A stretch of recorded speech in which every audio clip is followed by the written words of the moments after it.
Komisi Nasional Hak Asasi Manusia bergerak mencari fakta setelah Kapolri mengumumkan membentuk tim khusus pada 12 Juli lalu untuk mengusut kematian Brigadir Yosua Huta Barat. Komnas HAM menjadi salah satu lembaga eksternal Polri yang diikutsertakan untuk mengawal dan mengimbangi penyelidikan oleh kepolisian. Menurut Kapolri, lembaga ini sengaja dilibatkan agar proses hukum bisa lebih transparan dan menjawab keraguan publik soal kasus polisi tembak polisi. Saya telah membentuk tim khusus yang dipimpin oleh Pak Wakapolri, Pak Irwasum, kemudian ada Pak Kabar Eskrim, Pak KB, kemudian juga ada ASSDM, karena memang beberapa unsur tersebut harus kita libatkan, termasuk juga fungsi dari Provos dan Pamina. Di satu sisi kami juga sudah menghubungi rekan-rekan dari luar, dalam hal ini adalah Kompolnas dan Komnas HAM. Kasus pidananya ada 2 laporan polisi.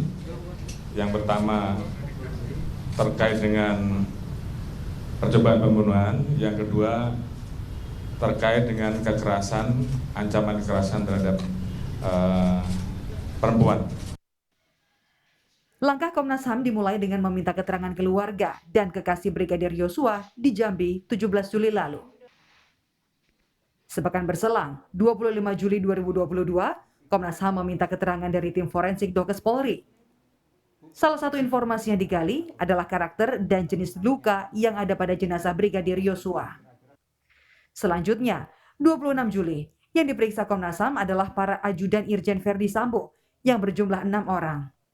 Salah satunya adalah Barada Eliezer yang dilaporkan polisi terlibat baku tembak dengan Brigadir Yosua.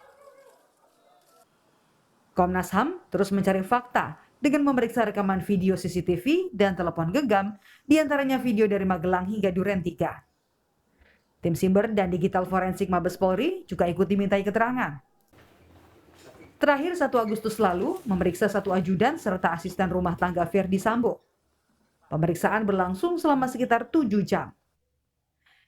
Dari sejumlah pemeriksaan, Komnas HAM mengklaim semakin dekat dengan kesimpulan terkait kematian Brigadir Yosua. Meski demikian, Komnas HAM menilai titik krusial dari kasus baku tembak yang menewaskan Brigadir Yosua adalah istri Verdi Sambo, yakni Putri Chandrawati. Sebab Putri adalah satu-satunya orang yang dapat dimintai keterangan terkait kejadian tersebut. Ketua Komnas HAM menyebut, kasus dugaan pelecehan itu tidak disaksikan oleh 2 ajudan Verdi Sambo, Bribka Riki dan Barada Eliezer. Kalau CCTV itu belum bisa didapatkan, maka satu-satunya petunjuk yang kita dapatkan sekarang keterangan. Kan ini nggak lengkap, karena itu kita belum bisa menyimpulkan apapun. Dugaan pelecehan seksual. Yang ada siapa? Hanya Ibu Putri yang bisa berikan keterangan. Itu pun kita belum ketemu dia karena masa psikologis dengan LPSK masih juga belum menyelesaikan prosedurnya ya. Maka bagaimana kita menyimpulkannya? Belum bisa. Apakah itu benar terjadi atau tidak?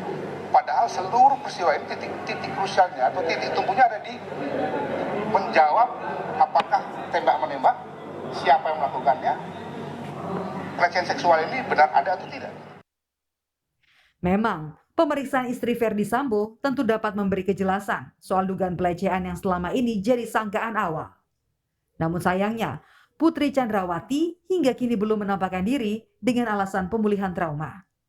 Kasus tewasnya Brigadir Yosua Huta Barat di rumah Kadif Propam nonaktif Irjen Verdi Sambo sudah bergulir hampir sebulan lamanya.